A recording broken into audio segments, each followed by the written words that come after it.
The moment, everyone laughed. The sound of people laughing at you in a crowded ballroom is a very specific kind of silence. It's loud, technically.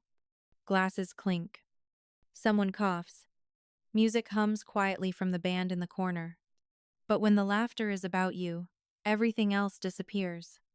My father stood on stage beneath a crystal chandelier, holding a champagne glass and a microphone. 200 guests sat at round tables, dressed in white linen and gold ribbon chairs. Executives, lawyers, politicians, old family friends. People who had watched me grow up. People who were laughing.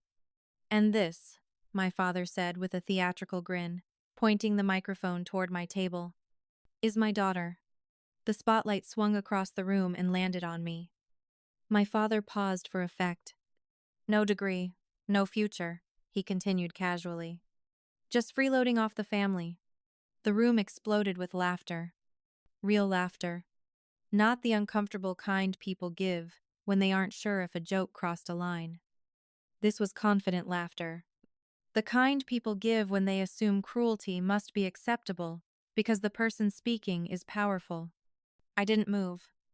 I didn't lower my eyes. I didn't even blink. For most of my life, this had been my role in the family. The quiet one. The disappointing one. The daughter everyone politely avoided discussing. But something strange happened in that moment. I didn't feel embarrassed. I didn't feel angry either. What I felt was clarity. Like someone had finally turned on the lights in a room I'd been sitting in for years. My father raised his glass again. Maybe someday she'll find a rich husband, he added with a smirk. More laughter. At the table beside me, someone whispered, "That poor girl." I stood slowly. The laughter faded almost immediately. People always expect a breakdown when someone is humiliated in public. They expect tears, or shouting, or a dramatic confrontation. Instead, I picked up my champagne glass. The microphone on stage picked up the sound when I tapped it lightly with my nail. My father's smile flickered. I raised my glass toward him. "Congratulations on your retirement, Dad," I said calmly. My voice carried through the ballroom. Clear. Steady. Not emotional. "You taught me a lot over the years." The room grew quieter. I lifted my glass slightly higher. "So here's to you." A pause. Then I smiled. "Cheers." I set the glass down on the table and added one last sentence. "Remember this moment." I picked up my purse. "Because it's the last time any of you will ever see me." For a moment, nobody moved. No one spoke. Even the band had stopped playing. The only sound in the room was my heels clicking against the wooden floor as I walked toward the exit. Not fast. Not dramatic. Just done. When the doors closed behind me, I heard someone inside gasp. And for the first time in 12 years, I could finally breathe. Before I tell you what happened after that night, I want to say something quickly. Some of you listening right now know exactly what that moment feels like. The moment you realize the people who should have protected you are the ones who taught the world how to disrespect you. If that sounds familiar, tell me where you're listening from tonight. I read those comments more than you might think. Because stories like this rarely belong to just one person. And mine didn't start that night. It started 12 years earlier. The day my father decided my future didn't matter. The day my future was taken. The day my father decided I didn't need college started like any normal Wednesday. I was 20 years old. A sophomore at the University of Connecticut. Business major. 3.8 gigapascals. I had just finished a supply chain management class when my phone buzzed. A message from my father. "Come home tonight. Family meeting." Family meetings in our house never meant anything good.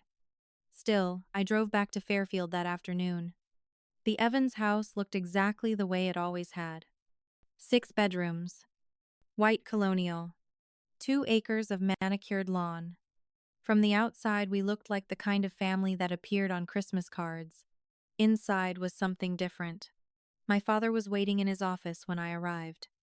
Mahogany desk, leather chair, walls covered with business awards. Linda stood beside him. My stepmother, always perfectly dressed, always perfectly supportive of my father. "Sit down, Heather," my father said without looking up from his papers. So I sat. Marcus entered a moment later. My stepbrother, 3 years older. My father's golden child.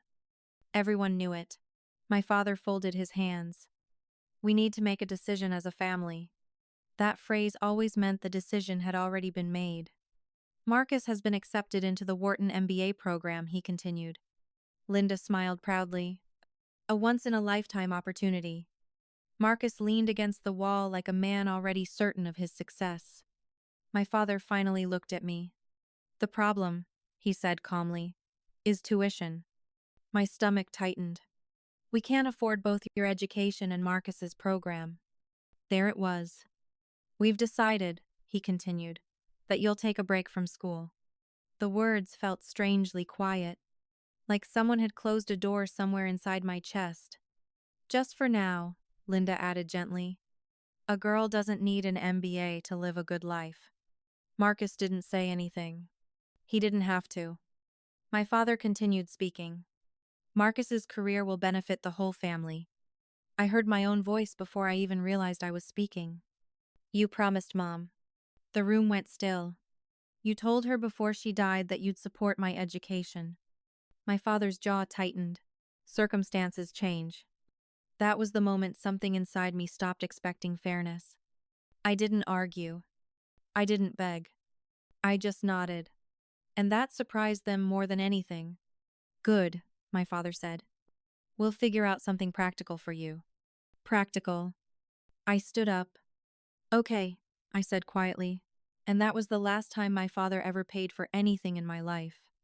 3 weeks later, I packed one suitcase, $2,000 in savings, and a promise I never told anyone about. No one would ever decide my worth again. Rock bottom, in Boston. Boston in winter has a way of humbling you. The wind comes straight off the harbor, sharp enough to make your eyes water. My first apartment wasn't really an apartment. It was a 400 square foot studio above a laundromat in Allston. The radiator clanked all night. The walls were thin enough to hear my neighbor's television. But it was mine. I worked mornings at a cafe, afternoons as an administrative assistant at a small logistics company. At night I studied. Not at a university. Online. Free courses. MIT OpenCourseWare. Supply chain management. Operations. Business systems. I learned everything I could. One night, my boss, Walter Barnes, stopped by my desk after everyone had left. He watched me studying spreadsheets. "You're wasting your brain filing invoices," he said. I looked up. "Excuse me?" "You understand the system better than half my managers," he continued. That was the first time anyone had ever said something like that to me. He pointed at the screen. "You built this tracking model?" I nodded. Walter leaned back. "You've got instincts for this business." That night, something shifted. I stopped thinking of myself as someone recovering from failure. I started thinking like someone building something. 4 years later, I opened my own consulting firm. One laptop, one rented desk in a co-working space. The name: Meridian Consulting. I kept my personal identity off everything. No LinkedIn. No press. No interviews. Every contract went through lawyers and account managers. Because I knew something about my family. If they ever discovered I was succeeding, they would find a way to take credit. Or destroy it. So I built quietly, the way invisibility had taught me. And over time, something unexpected happened. The company grew.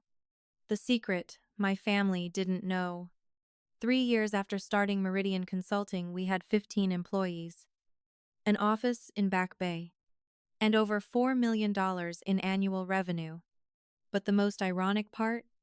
One of our biggest clients was Ivan's Logistics, my father's company.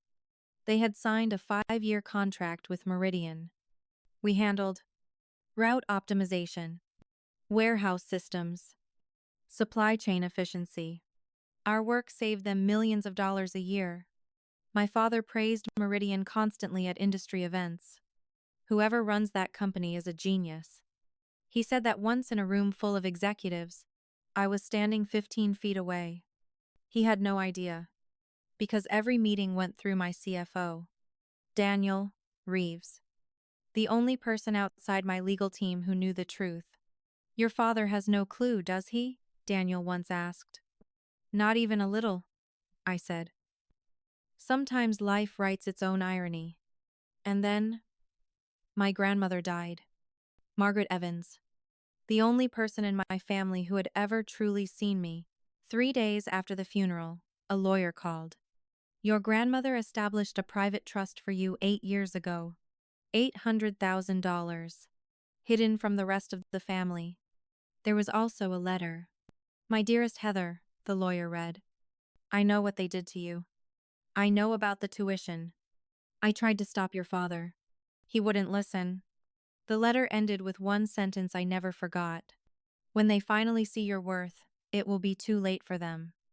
At the time, I didn't know how true that would become. The invitation. 3 weeks before my father's retirement party, I received a gold-embossed envelope. Richard Evans requests the pleasure of your company. I almost threw it away. But then I thought about something. For 12 years, my family had controlled the narrative. Heather quit school. Heather disappeared. Heather never accomplished anything. Maybe it was time for them to see something different. So I RSVP'd yes. Not because I wanted reconciliation, and not because I expected an apology. I went because I had a feeling my father would do something predictable. And when he did, I wanted to be there. The Fairfield Country Club looked exactly the same as it had when I was a teenager. Crystal chandeliers, polished marble floors, the smell of expensive perfume and old money. 200 guests filled the ballroom. Executives, politicians, industry leaders. My stepmother Linda greeted me at the entrance. She looked me up and down. Your father wasn't sure you'd have something appropriate to wear.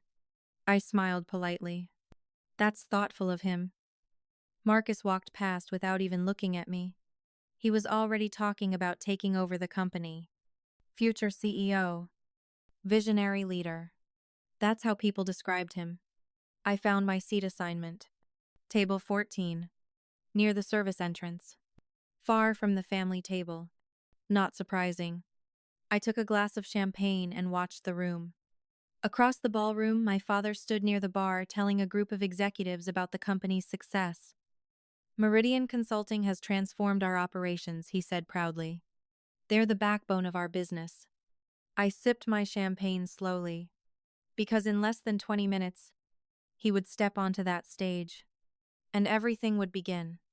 Neoban Morn, Toy Carthair Tiptuk Ngay. Part 0. 6. Part 20. Duan Cao Trao revealed justice healing.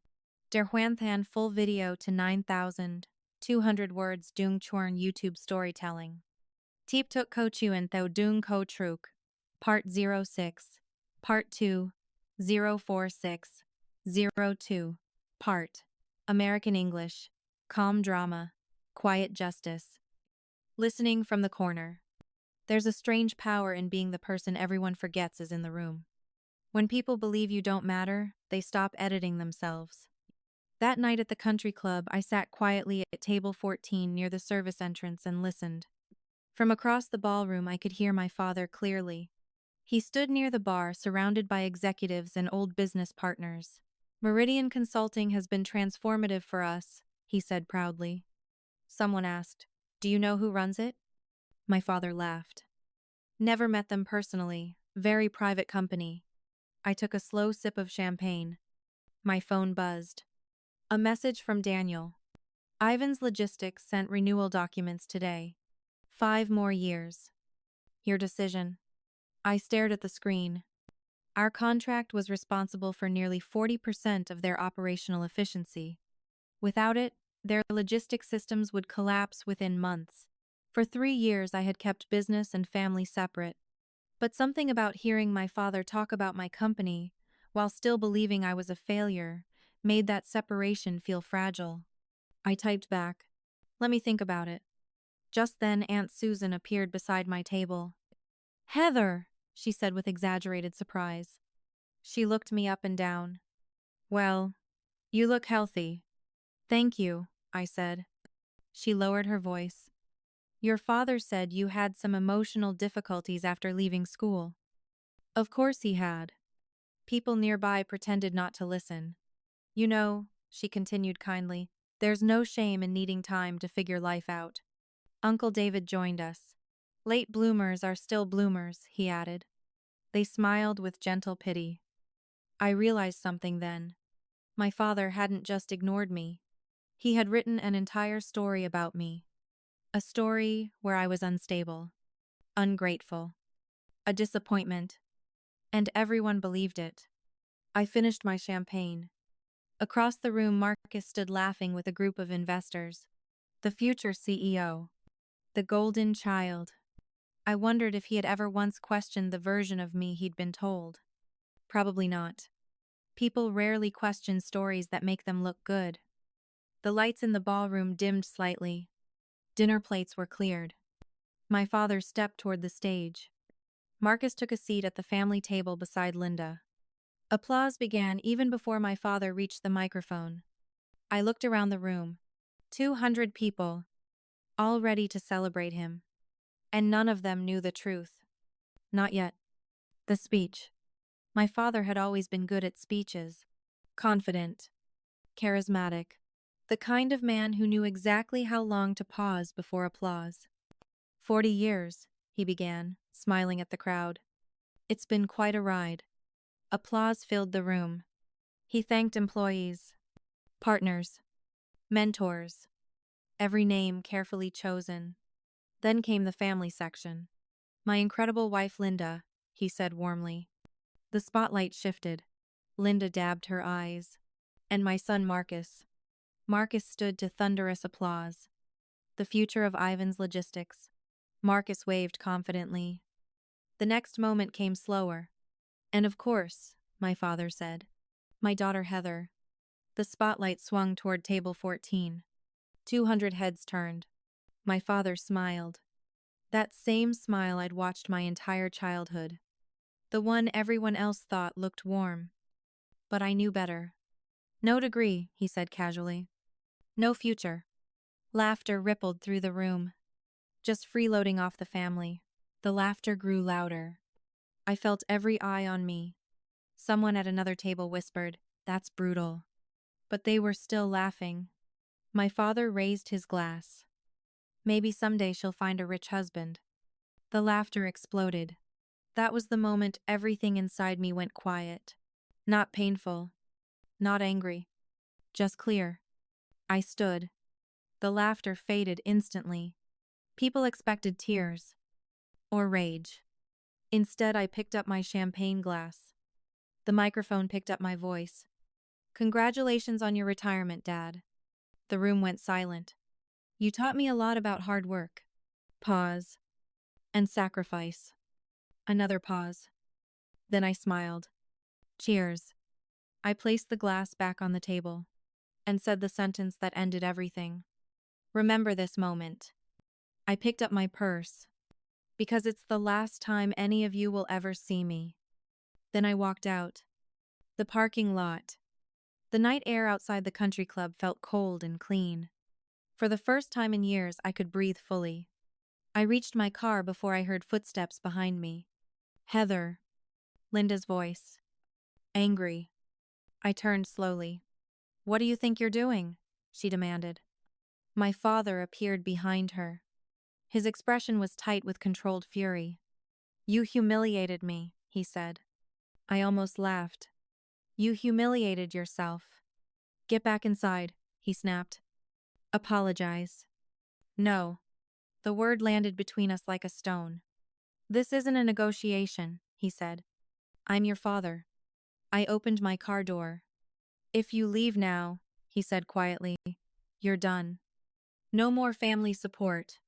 I looked at him. You stopped supporting me 12 years ago. His jaw tightened. You always exaggerate. I slid into the driver's seat. Goodbye, Dad. I drove away. And for the first time since I was 20 years old, I didn't feel like I was leaving something behind. I felt like I was finally going somewhere. The messages. The next morning, my phone exploded. Text messages, calls, voicemails. Family members I hadn't spoken to in years suddenly became concerned. Heather, we heard about the party. Are you okay? Your father says you had some kind of breakdown. Please call home. I didn't respond. By Tuesday, the narrative was already forming. Poor Heather. Unstable. Jealous. Unable to handle success around her. Families like mine protect their reputation first. Truth comes later. Sometimes never. Then I received a call from an unfamiliar number. Miss Evans, the voice said. This is James Crawford from Ivan's Logistics. My pulse slowed. I'm calling on behalf of your father. Of course he was. He'd like to discuss some rumors. What kind of rumors? I asked. Well, the man said carefully. Someone believes they may have seen you visiting Meridian Consulting. Interesting. Very interesting. I smiled slightly. That must be a misunderstanding. Perhaps, he said, but we'd appreciate clarification. I have nothing to discuss with my father. I hung up. They were getting close. Closer than I expected. Which meant it was time to stop waiting. The decision. Thursday afternoon, I sat in Eleanor Smith's law office overlooking the Boston skyline. She had been my grandmother's attorney. Now she represented me. They're investigating Meridian, she said calmly. That was inevitable. She placed 2 documents in front of me. The first was the consulting contract with Ivan's Logistics. The second was my grandmother's trust agreement. You have complete legal authority to terminate the contract, she said. 30 days notice. No penalties. I studied the document. Margaret predicted this situation, Eleanor added. She believed one day you might need leverage. I swallowed. What did she say? Eleanor smiled gently. She said, Tell Heather not to be cruel. The truth will be enough. I sat with that for a long moment. Then I called Daniel. Draft the termination notice, I said. He was quiet for a second. Are you sure? Yes. And the reason? Strategic restructuring. And your father? I'll write him a letter. Not angry, not dramatic. Just the truth. Because sometimes the most powerful thing you can do is simply stop protecting people from the consequences of how they treated you. The letter I wrote, instead of a fight. I spent most of Sunday writing a letter that took me 12 years to become calm enough to send. The official termination notice was easy. Daniel handled that part from Meridian's legal side. Clean language, professional tone, 30-day notice, strategic restructuring, nothing emotional. Nothing personal. Just the kind of letter businesses send every day when priorities shift. But the second letter was the one that mattered. That one came from me. I sat at my dining table with my laptop open, a cup of coffee growing cold beside me, and the city moving quietly beyond the windows. Boston on a Sunday morning always felt steadier than I did. People walking dogs, delivery trucks on the street below, a couple arguing softly at the corner and then laughing before the light changed. Life continuing, indifferent to family disasters. I envied that. The first draft I wrote sounded like every unsent message I had carried in my chest since I was 20. It was full of details, the tuition, the comparisons. The years of being spoken about as if I wasn't in the room, the retirement party, the humiliation, the way he smiled while he did it, like cruelty, was a family tradition, dressed up as humor. I read that version once and deleted the whole thing. Not because it wasn't true, because it sounded like I still needed him to understand my pain. And I didn't. The second draft was colder, too cold. It read like it had been written by a stranger who happened to know my history. Efficient, sharp, almost elegant in a way that made me uneasy. Pain disguised as control. I deleted that one too. By the fourth draft, I stopped trying to sound strong. By the sixth, I stopped trying to sound wounded. By the seventh, I finally sounded honest. That was the version I kept. I wrote, Dad, 3 weeks ago, you stood in front of 200 people and said I had no future. You called me uneducated and worthless. I'm writing because there is one truth you deserve to know. Then I stopped and stared at the blinking cursor for a long time. The next sentence felt less like revenge and more like a door quietly closing. Meridian Consulting is my company. I let that sit there on the screen. Plain, undramatic, final. Then I continued. For the last 3 years, the daughter you dismissed has been helping keep your company stable. I built Meridian without your support, without your approval, and without your name opening any doors for me. I built it because I had no other choice. I could hear my grandmother's voice in my head while I typed. Not dramatic, not bitter, just clear. I added one more paragraph. I am ending our contract not to punish you, but to protect myself. After what happened at your retirement party, I no longer believe it is possible to separate doing business with your company from the damage of being your daughter. That was the truest sentence in the letter. Not the reveal.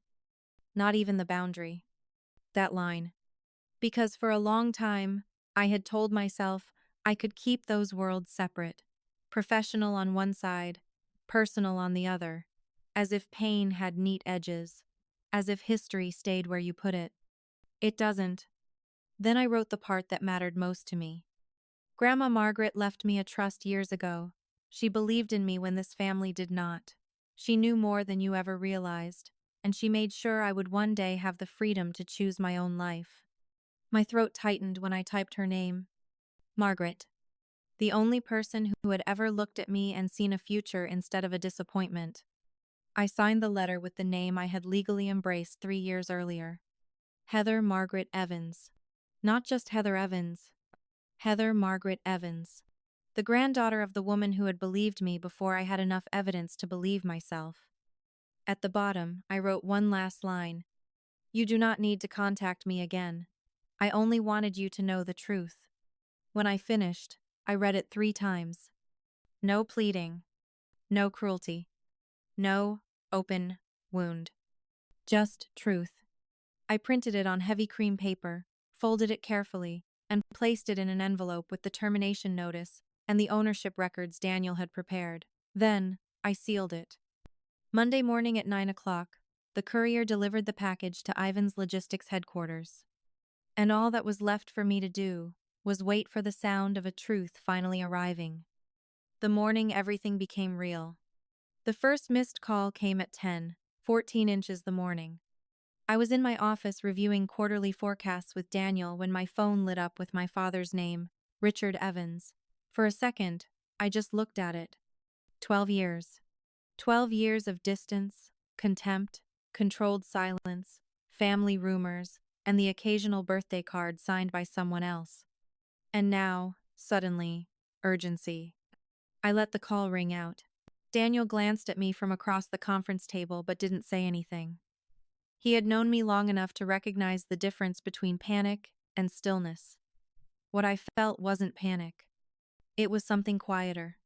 Like the air right before a storm reaches the city, when everyone can tell something is changing but no one has quite named it yet. My phone rang again 3 minutes later. Same name. Then Marcus. Then my father again. By 11 o'clock, I had 9 missed calls, 4 text messages, and a voicemail from Linda I had no interest in hearing. The messages grew less polished as the hour went on. Call me immediately. This is unacceptable. Heather, pick up the phone. What game are you playing? That last one came from Marcus. I stared at it for a moment and almost smiled. That was the thing none of them understood. They still thought this was a game.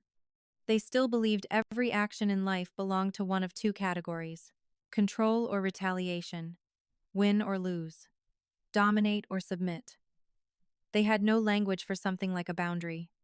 Around noon, I stood by the windows in my office and looked out over Back Bay. The sky was pale and cold, the kind of winter light that makes everything feel more exposed than it is.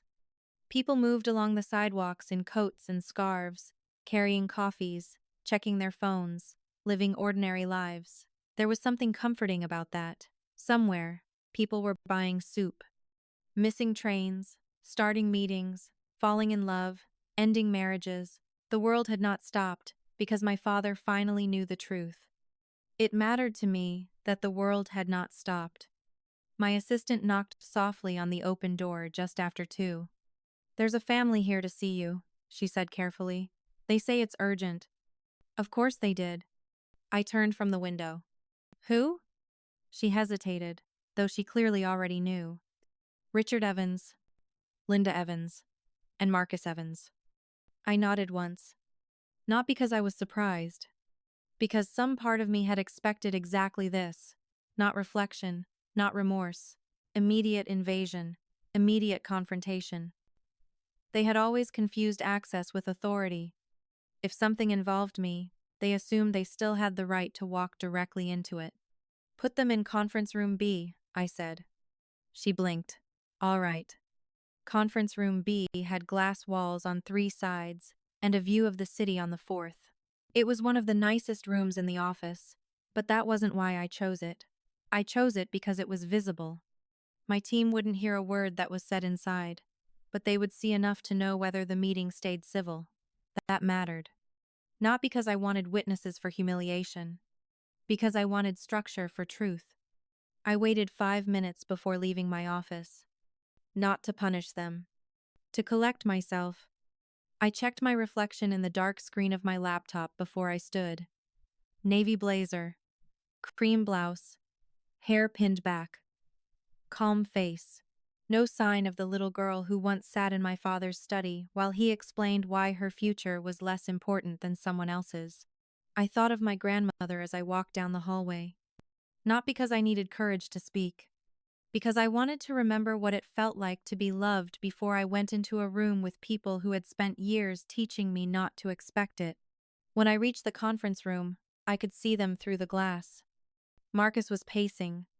Linda stood stiffly near the window with both hands around her handbag. My father was motionless, staring out over the city, as if Boston itself had somehow offended him. For a moment I watched them without going in. 3 people who had shaped so much of my life. 3 people who no longer had any power in it unless I handed it back. Then I opened the door and stepped inside. And everything became real. The truth sitting on the table. No one greeted me when I entered the room. That wasn't surprising. People like my father only value politeness when it protects their authority. Once that authority cracks, civility becomes optional. Marcus turned first. His face was red with the kind of anger that often covers fear when a man has never learned the difference between the two. "What is this?" he demanded, slapping the folder against the conference table. Not hello. Not why. Just outrage. I walked to the head of the table and set down my notebook, though I had no intention of taking notes. It was a small gesture, but I wanted the room to understand something before anyone spoke again. I was not there as a daughter. I was there as the owner of the company they needed. "You received my letter," I said. My father turned slowly from the window.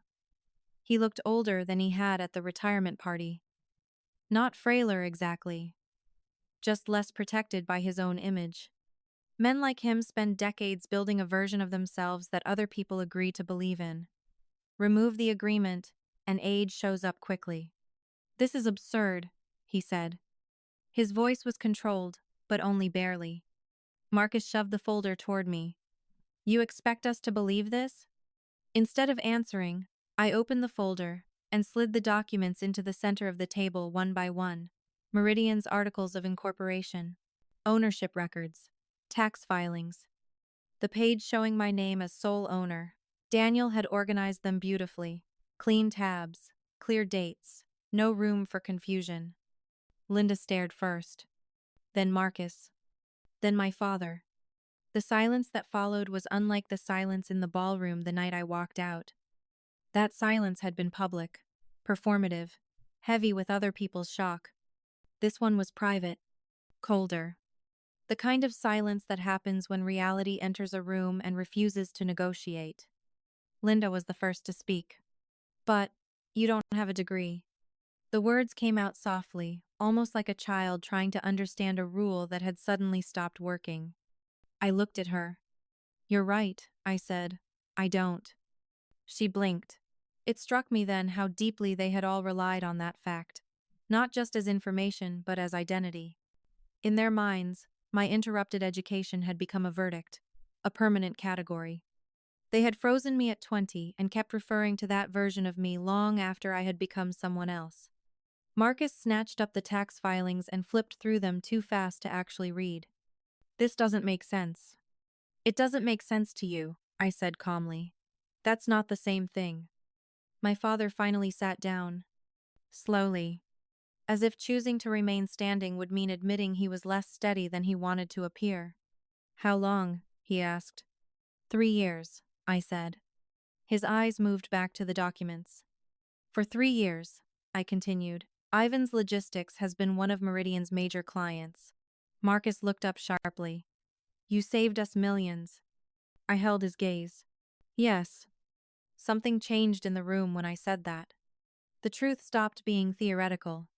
It became logistical, financial, embarrassingly concrete. My father leaned back in his chair, but there was no comfort in it, only calculation. You should have told us. That sentence hung there for a moment, and I almost admired it. Not because it was fair, because it was so predictable. No acknowledgement of what they had done, no recognition of the years in between, just the assumption that my silence was somehow the more offensive act. When? I asked. He frowned. When should I have told you? When I was 20 and you cut off my education. When Linda told me I didn't need a future because I'd probably find a husband. When Marcus spent years acting like I was a cautionary tale. Or last month, before you stood on a stage and told 200 people I was worthless. Nobody answered. Even Marcus was quiet now. That silence mattered more than any apology would have. Because for the first time, I could feel all of them standing inside the truth without anywhere to put it down. Then my father looked at me, and his voice dropped. What do you want? It was almost tender, if you didn't know him. But I did know him. That wasn't vulnerability. That was negotiation putting on softer clothes. Nothing, I said. He stared at me. There must be something. And there it was again. The idea that every conflict had a price, every wound had a transaction underneath it, that no one acted from principle when leverage was available. I folded my hands on the table. No, I said quietly. There doesn't. And for the first time in my life, the truth sat in front of my family with my name on it, and no one in the room could make it smaller. What they heard when I said no. Marcus was the first one to lose patience. He pushed back from the table so abruptly that the chair legs scraped hard against the floor. Everyone in the office outside the glass walls probably looked up at the sound. You can't do this, he said. I didn't ask what he meant. We both knew. The contract, the withdrawal, the insult of being told no by someone he had spent most of his life looking down on. I already did, I said. This is revenge. No, I said again, and this time my voice came out softer than I expected. It isn't. He laughed, but there was nothing amused in it. You're terminating a contract that our company depends on, right after exposing yourself as the owner. What else would you call it? I looked at him steadily. I'd call it distance. That unsettled him more than anger would have. Anger, he understood. Anger was familiar territory in families like mine. Anger could be dismissed as instability or dramatics or emotional weakness. Distance was harder. Distance was evidence. Distance meant someone had stopped hoping. Marcus opened his mouth again, but my father lifted one hand without taking his eyes off me. That gesture alone told me more than his words had so far. He knew shouting wouldn't help. He knew this room had moved beyond intimidation. That didn't mean he had changed. It only meant he was intelligent enough to recognize the boundaries of his old methods. "What exactly are you trying to achieve?" he asked. There it was again. The assumption of strategy. The belief that any painful truth must conceal an agenda. "I'm not trying to achieve anything," I said. "I'm ending something." Linda looked up at that. Her expression had softened into something fragile and bewildered, the face of a woman who had spent years helping create a cruelty she preferred to remember as family management. "Heather," she said carefully, "surely there's a way to move forward from this." It was such an elegant sentence. Move forward from this. As if this were one unfortunate evening at a retirement party. One misunderstanding. One joke taken the wrong way. Not 22 years of quiet exclusions, comparisons, dismissals, revisions, and public humiliation. I turned to her. "Move forward to what?" She hesitated. "We're still family." It landed in the room like something brittle. My father didn't react. Marcus rolled his eyes. But I could see Linda clinging to the sentence as though blood itself should still be enough to keep me within reach. "That word means something different to me than it does to you," I said. She looked hurt.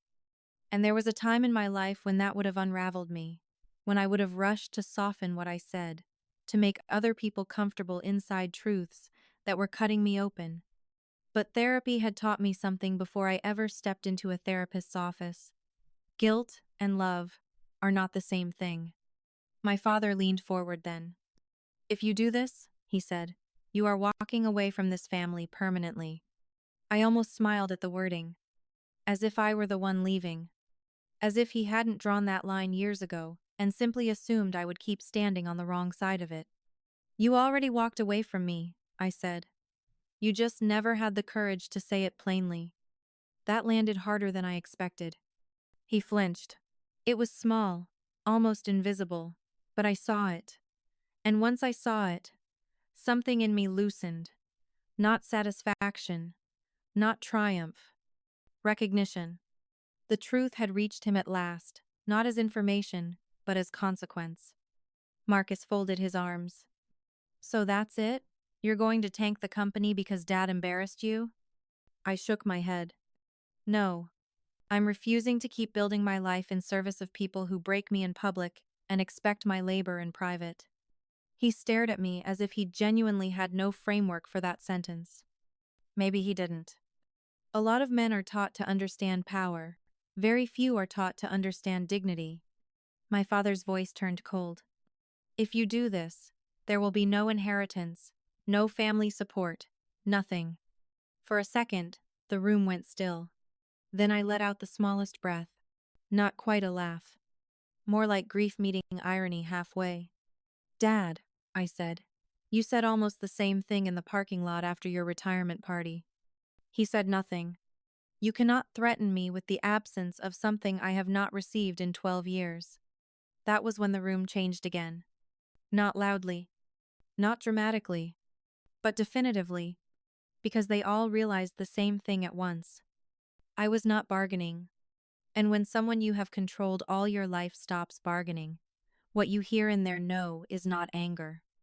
It is freedom. The name my grandmother left me. I don't know exactly why I brought up my grandmother in that room. Maybe it was because my father kept speaking as if everything still had a price, as if every hurt could be negotiated, as if truth itself could be softened once it became inconvenient.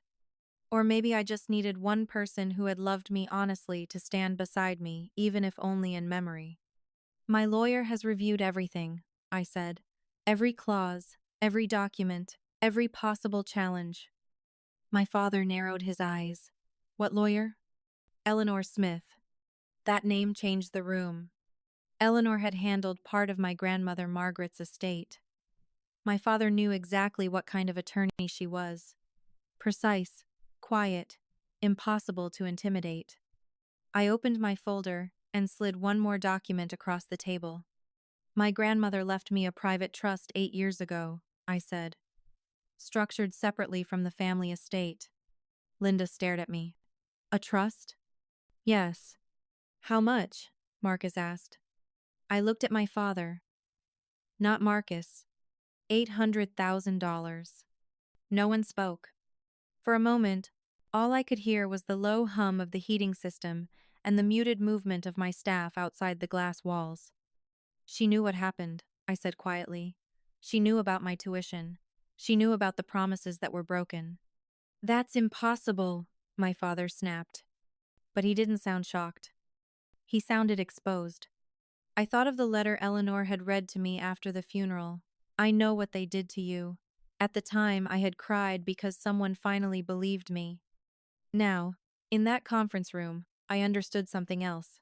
My grandmother hadn't just believed me. She had prepared for this day.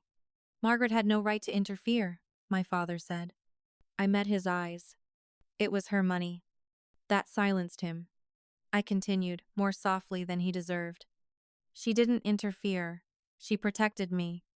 Marcus shook his head like none of this fit the version of the family he had grown up inside. Linda looked shaken too, but not in the way I once would have hoped. Not because she suddenly understood me, because she realized my grandmother had seen through all of them. My father stood abruptly. She made a mistake. I felt something inside me settle. No, I said. She corrected one. That was the hardest sentence I spoke in that room. And maybe the most honest. Because my grandmother had done what no one else in that family had done. She had treated my future like it mattered. I closed the folder. This meeting is over. And for the first time in my life, I wasn't asking anyone's permission to end it. The last thing I needed to say. When I stood and opened the door, I expected one last fight. A threat. A cruel remark. Something sharp enough to let them leave feeling powerful. Instead, what filled the room was silence. Marcus was the first to move. He stopped near the doorway and turned back toward me. This isn't over, he said. His voice wasn't loud anymore. That surprised me more than it should have.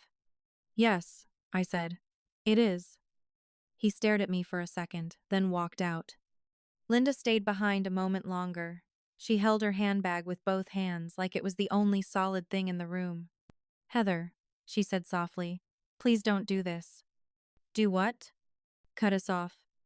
There it was again, that reversal. As if this moment existed in isolation. As if I were the one suddenly destroying something whole. We're still your family, she said. We share blood. I looked at her and thought about how often people use that word when love is absent. Blood.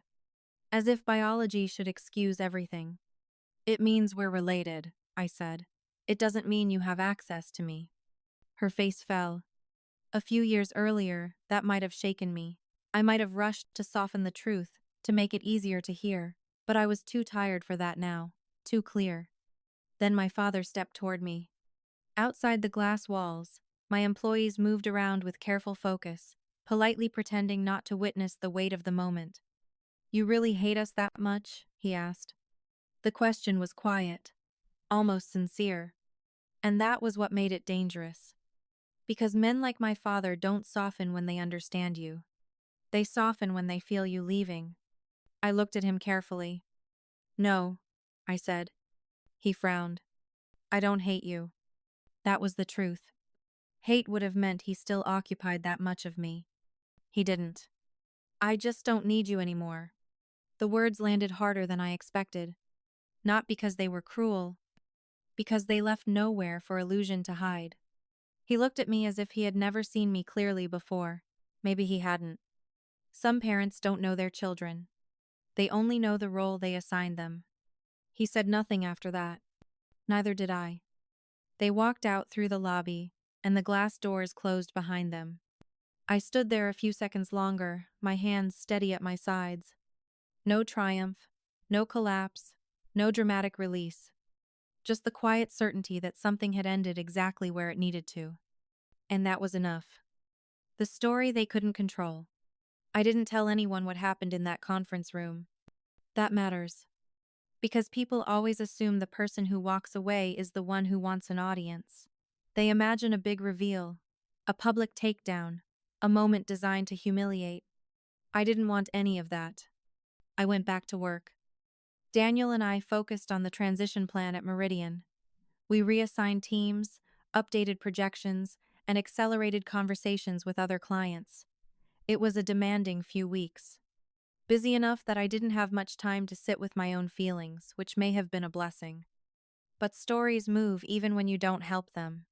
Especially when 200 people witness a father humiliating his daughter in public, then later learn that the daughter he mocked was quietly keeping his company afloat. The first whisper reached me through a former vendor. "Ivan's logistics is scrambling," he said carefully over lunch. "They can't replace Meridian fast enough." I nodded and changed the subject. A week later, Daniel heard the board was bringing in outside advisors. Then came the layoffs. 20% of the workforce. 70 employees. Right before the holidays. The company blamed market conditions and restructuring, but in Connecticut business circles, almost no one believed the official version. Too many people knew they had lost Meridian. Too many people had been in that ballroom. Too many people had started asking the same question in different ways. What kind of man humiliates his own daughter when she's the one quietly holding part of his business together? Marcus had barely stepped into the CEO role, and already the board was questioning him. My father had to return from retirement in an advisory role, which was the polished way of saying the succession plan was failing. A former colleague called one evening and said, "Richard sat alone at an industry dinner last week." That should have felt satisfying. But it didn't. I didn't feel triumphant. I felt tired, because by then I understood something I hadn't known when I was younger. When truth finally reaches people who built their lives around image, the consequence isn't always justice in the way we imagine it. Sometimes it just looks like collapse. And collapse is never as glamorous as revenge fantasies make it sound. I didn't celebrate. I didn't ask for details. I just stood in my kitchen, phone in hand, and thought about the employees who had nothing to do with my family's cruelty. The consequences weren't mine to stop, but they were still real, and real things are rarely clean. What my uncle told me. 6 weeks later, I got a call from a number I didn't recognize. I almost ignored it, but something made me answer. "Heather?" The voice was older, rougher, uncertain. "This is Robert. My Uncle Robert. My father's younger brother." I hadn't spoken to him in years. "I heard what happened," he said. I sat down slowly at my kitchen table. "Which part?" "All of it," he said softly. Then he paused. "There's something I should have told you a long time ago." The room felt smaller. "When your father told you there wasn't enough money for college, that wasn't just a general lie," Robert said. "There was a fund. Your mother set it up before she died." I gripped the edge of the table. "What?" "It was for your education," he said. "Enough for 4 years. More, depending on where you went." I stopped breathing for a second. "What happened to it?" Robert was silent too long. Then he said, "Richard drained it." The words landed so quietly they were almost harder to absorb. "Used it for Marcus's MBA," he continued. "Then told you there wasn't enough money for both." I closed my eyes. My mother's money. The money she left to protect my future when she knew she would not live long enough to do it herself. Taken. Reassigned. Explained away. "Why didn't you tell me?" I asked. Robert exhaled slowly. "Because I was afraid of your father. And because by the time I knew for certain, you were already gone. Margaret found out later. That's why she created the trust." I thought of my grandmother's letter all over again. She knew. Not just about the outcome. About the theft. "Your mother fought for that fund while she was sick," Robert said quietly. "She wanted you to have choices." That was the sentence that broke me. Not the money. Not even the betrayal. Choices. The thing my father had stolen wasn't only an education. It was the future my mother had tried to protect for me. I cried then, silently, staring down at the wood grain of the table while Robert stayed on the line. No excuses. No defense. Just truth. And somehow, that made it worse. Because once a lie that old finally breaks open, you don't just grieve what was taken. You grieve the version of yourself that might have existed if it had never been stolen in the first place. What healing actually looked like. I started therapy in the spring, not because I was falling apart, because I was tired of being the kind of person who could survive anything and still call that strength. There's a difference. Dr. Patel's office was in Beacon Hill, on a quiet street lined with narrow brick buildings and small trees that looked almost too delicate for the city. The waiting room smelled faintly like tea and old books. The first day, I sat on a cream-colored sofa and seriously considered leaving. Not because I didn't believe in therapy, because composure gets nervous when it's asked to explain itself. During one of our first sessions, Dr. Patel asked me, "Do you think you wanted justice or did you want recognition?" The question stayed with me. At first, I wanted to say justice. It sounded stronger, cleaner, less vulnerable. But the truth was more complicated. Justice mattered, boundaries mattered, telling the truth mattered.